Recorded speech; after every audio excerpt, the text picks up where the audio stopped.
എല്ലാവർക്കും പുതിയൊരു റെസിപ്പിയിലേക്ക് സ്വാഗതം. ഇന്ന് നമ്മളിവിടെ ഉണ്ടാക്കാൻ പോണത് പുഴുക്കലരി കൊണ്ട് ഒരു ചിരട്ടപ്പുട്ടാണ്. പുഴുക്കലരി കൊണ്ട് ഉണ്ടാക്കുന്ന പുട്ടിന് എന്താ പ്രത്യേകത വെച്ചാൽ നമുക്കത് വറക്കേണ്ട ആവശ്യമില്ല. എല്ലാവർക്കും പുട്ടിന് പൊടി വറക്കൽ ഒരു വലിയ ടാസ്ക് ആണല്ലോ അല്ലേ? അപ്പോൾ ആ വലിയ ഇത് നമുക്ക് ഒഴിവാക്കാം. അതിന് വേണ്ടിയിട്ടാണ് പുഴുക്കലരി കൊണ്ട് ഉണ്ടാക്കുന്നത്. ഇപ്പോൾ നമ്മൾ ചോറുണ്ണാൻ എടുക്കുന്ന ആ ചുവന്ന റൈസ് ഉണ്ടല്ലോ, അതായാലും കുഴപ്പമില്ല.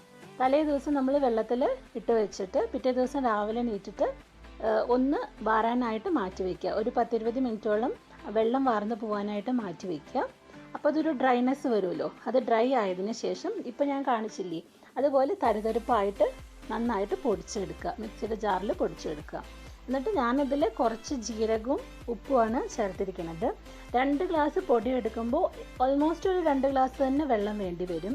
ഒരിക്കലും ഡയറക്റ്റ് ആയിട്ട് മൊത്തം വെള്ളം പുട്ടിൻ്റെ പൊടിയിലേക്ക് ഒഴിച്ചു കൊടുക്കരുത്. പുട്ടിനെ നനയ്ക്കുക എന്നാണല്ലോ നമ്മൾ പറയുക.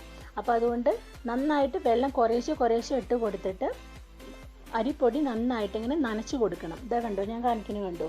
അതുപോലെ നന്നായിട്ടൊന്ന് നനച്ച് കൊടുക്കുകയാണ് വേണ്ടത്. നനച്ച് കൊടുത്തിട്ട് ഇങ്ങനെ നമ്മൾ ഇങ്ങനെ ഒരു ഉരുളയാക്കുന്ന സമയത്ത് അതിങ്ങനെ കറക്റ്റായിട്ടൊരു ഉരുളയാവും വേണം. എന്നാൽ അതേ സമയം അത് താഴേക്ക് ഇടുമ്പോൾ അത് നന്നായിട്ട് പൊടിഞ്ഞ് താഴെ വീഴും വേണം.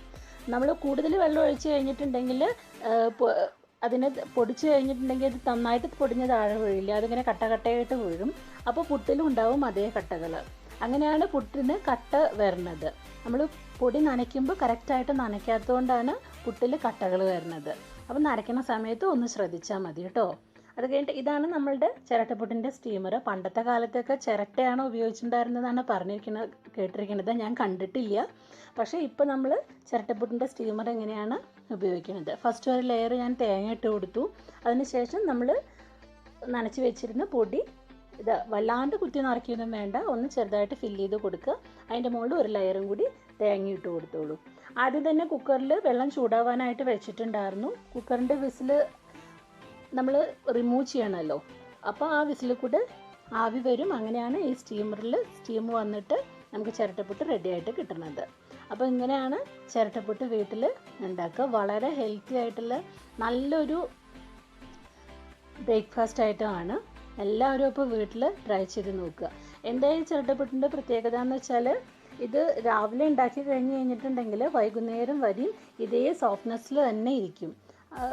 നമ്മൾ വറക്കണില്ല എന്ന് വിചാരിച്ചിട്ട് അതിൻ്റെ സോഫ്റ്റ്നെസ്സിനൊന്നും വ്യത്യാസം വരില്ല. കാര്യം എന്താ വെച്ചാൽ ഇത് പുഴുങ്ങലരി അല്ലേ നമ്മൾ യൂസ് ചെയ്യണത്. ചോറുണ്ണാൻ ഉപയോഗിക്കുന്ന അതേ അരി തന്നെ നമുക്ക് ഉപയോഗിക്കാം.